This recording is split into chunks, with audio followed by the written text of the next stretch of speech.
My name's Rob Fishman. I'm the technical director here at the Old Town School of Folk Music.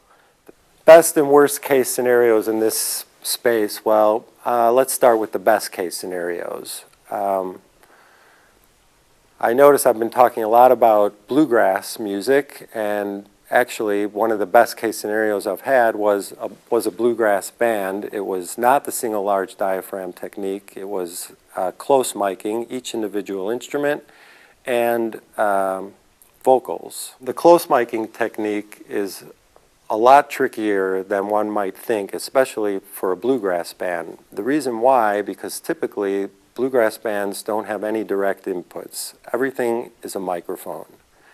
So with a full-on bluegrass band, you're talking about 11 or 12 wide open, and in this space, condenser microphones. That in and of itself is tricky to get right for any engineer. Now, the best case scenario I've ever had was a younger bluegrass band who was kind of hip to the newer technologies.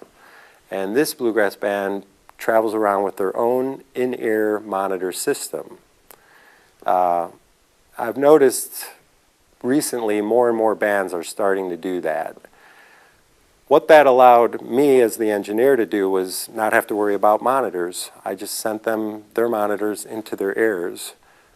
This allowed me to do whatever I wanted to do out in front of the house.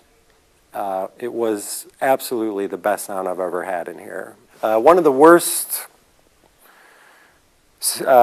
experiences I've had in here was a band, the stage volume was overbearingly loud. Now this is a very small space. The farthest seat from the stage is only 40 feet. If stage volume gets too loud in here, then the engineer is forced to put the lead instrument or the lead vocal, whatever it is, on top of all that stage volume so people in the audience will be able to hear that lead voice.